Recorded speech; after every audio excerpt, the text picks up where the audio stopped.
Whenever I would face complex problems, I would just take the first step and the second step and just keep moving forward, and don't allow it to make me become weary. So today I want to talk to you, part 2, about emotional exhaustion. It's a mental exhaustion. The word that we have been using, that the Bible uses, and that's what you've got to use to find all the great principles, is weariness. And so this last time we talked about how that people who are tired, that's not serious at all. Take a break. If your arm becomes tired doing a physical job and it starts to cramp, I've had that happen to me, well, then take a break and rest that arm. It's tired. It's overworked. But emotional exhaustion, this weariness, is something the Bible talks about a lot. And it's because people will quit on life. People will quit. They'll take their own lives. They'll commit suicide. They'll quit on their marriages, their kids. And if they don't actually quit, they will literally just go through the motions, and they may as well have quit. In their careers, their bosses notice that guy just does whatever in.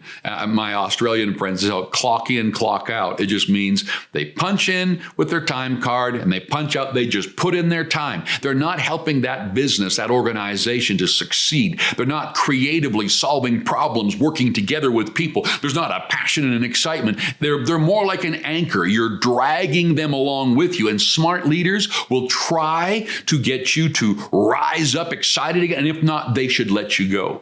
As a leader of many teams that I have to hire to get a job done, when I find somebody who is emotionally exhausted, they're weary, and they're just sarcastic, they're indifferent, they robotically go through their job, that destroys a team. And so if I can't turn them around and excite them, and I'm not talking about just tiredness or not having, no, this is themselves. It's this emotional exhaustion. Then you've got to move them out, because that thing will just spread, and it'll get the whole team will become robotic because, well, if he can get a paycheck and do next to nothing, just put in his time, what's the sense in me trying? Because when I try and it gets to him, he drops the ball anyway. It's like a basketball team. You got 5 guys going down the court. If one guy always fumbles, always travels, always misses his shot, the coach better pull him off, because no one's going to pass to him. No one wants him to have the ball, and you're missing 1/5 of that great team on offense going down the basketball court. The same is true in work, in career, in family, in kids. I mean, in every area, as a couple, raising your kids and creating marriage, creating family. One of you should never become this emotional exhaustion. And a sign of that we talked about last time was this indifference, this sarcasm. And often sarcasm is not a good thing. Now, some people have great senses of humor and they're sarcastic. But even there, a lot of times it's hiding something else. And so today I want to dive into this, and we're going to go a little deeper, and we're going to look at this thing. And I said in part number 2, if you haven't seen part number 1, you need to, as we really identify this huge issue.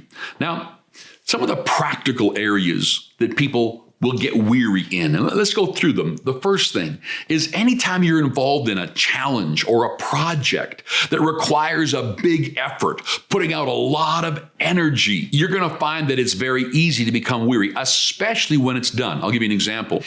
If there's a huge project that has a due date and we're all going hard at it, I mean, we'll put in extra hours. We might even have to burn the midnight oil, and we'll go for days, for weeks, even for months, and no one's getting sick. It's just driven. You got a vision. You got a purpose. Everyone's excited about it. But when you accomplish the goal, this is where you've got to be careful, because once you accomplish the goal, everyone allows themselves to go, and they start talking, oh man, and then they start getting sick. You'll see a bunch of them will book off sick from work, and I think if people are smart, that's the time to take holidays. That's the time if you put in an extra hour to get in lieu of, take some time off. But one thing I want to show you is they become emotionally exhausted. They become weary. And that is when you'll find that you can get sick. You can just make bad decisions, etc. Another thing is you can get worn out by obstacles. Sometimes there's an obstacle in the way that never seems to go away. And it's like it's always there. If only this was gone, man, be careful. look, things are going to change. Don't let obstacles in your life, your path, your career, your marriage, don't let an obstacle begin to make you feel like nothing ever's gonna change. Because if you'll just keep your strength up and this vigor from the presence of God, it's interesting that the Bible talks about Holy Spirit, times of restoration, times of reviving, times of refreshing. They come from the presence of God. And we're going to talk about that. Another thing that will cause people, these are the times when people will get weary or emotionally exhausted, is when attacks are coming your way. When people talk about you. Today, it's amazing how people can rally social media and people are just overcome. They just freaking out. People are talking about me. People are saying this, and it can really affect them. And the enemy knows this. And people who are self-centered and wicked people will do it on purpose. Today, we got a lot of wicked people out there who'll come against anything just because you don't agree with them. And they'll attack you, lie about you. If you believe everything you read on social media, you need to get a brain. If you're going to believe everything you hear that's negative about people, recognize there's always somebody who's going to come against successful and good people. Someone said, well, where there's smoke, there's fire. That is a lie from the enemy. Jesus said, they hated me and I died for them. They hated me and I did nothing but good. They're going to hate you too. There are people who will just come against you because they have that vindictive side to them. So when attacks come your way, they're going to stop. Why? Because the energy and the presence of God in you is more powerful than them coming at you. When they see they're not getting any progress, they'll quit. They'll move on. Another thing that I've noticed people get weary from is a limited progress in what they're doing. It's not like they thought they could do, or a lack of fruit the Bible talks about. It's not happening as fast as you wanted or like you wanted. The first few years of marriage can be like that. This is not what I thought marriage would be like. No, you got to learn, you got to grow, develop principles, understand each other, have real talks, etc. This limited progress in career. You can change your career. We talk about the 4 quadrants of a change, and how that at first when you get a new job, for example, you're so excited, and then the second phase is complete utter dejection. It's not as happening like I thought. It's not what I thought it was. It's not going like I thought it would. And you're just, and then as you go through these phases, and fourth phase is an excitement and a passion because you're further than you've ever been before. But just making changes, it's not like you think it is. It's not all just fantastic. There can be limited progress for a while. And so we find that there's lots of times it's just plod on, just move forward. In fact, that's often what armies train their people. Just move forward, move forward. It doesn't matter how slow it is. Sometimes you're going to have incredible advances, and other times the Bible's filled with the word suddenly. You can suddenly have incredible progress. In fact, as a church, as we began to develop our teams and to reach people for Christ and design buildings and raise money, it takes years. All of a sudden, God would open a door and wham, an explosion of incredible things would come our way. But it was because of the faithfulness of months and maybe sometimes years, this working line upon line, precept upon precept. If you don't do that kind of work, you can't hang on to the sudden huge explosions that can happen and happen to everybody in different areas. Another thing that causes people to get weary is complex problems. Weary the mind. There's not just an easy solution.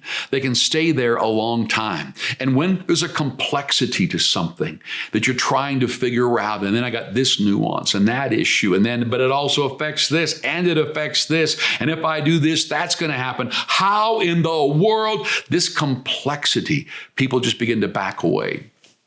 And you need to understand something. A lot of times, whenever I would face complex problems, I would just take the first step and the second step and just keep moving forward, and don't allow it to make me become weary or emotionally exhausted. And I watch my words. We'll talk about that too, because words can your own words destroy your own body.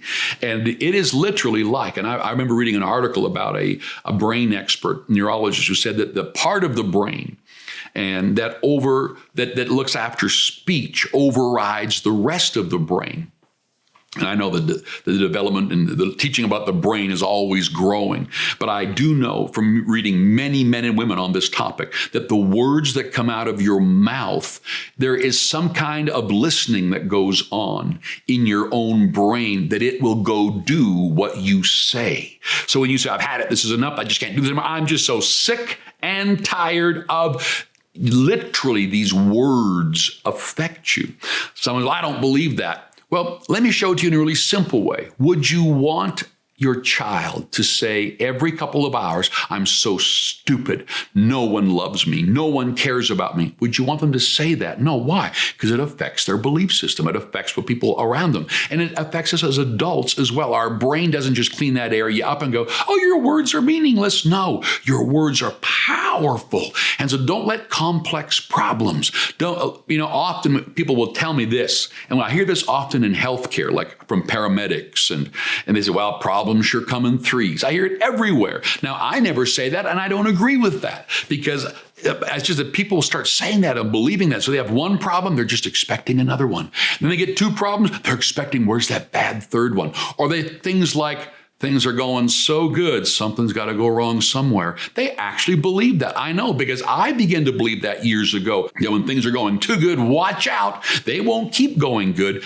I disagree. You can continue to bear fruit, meaning get results with your life. Now, you might have to fight a battle while you're doing it. You might have some siestas while you're doing it. But nothing has to stop the fruit bearing, the results of your life as you're doing whatever you need. But I don't believe at all that something's going to come in and just shut me down. Don't believe it, don't require it. And when battles come, I don't go, this could be the big one that stops us all. I don't even believe that. I don't talk that way. And so I don't have to deal with as much emotional exhaustion as other people simply because of the beliefs.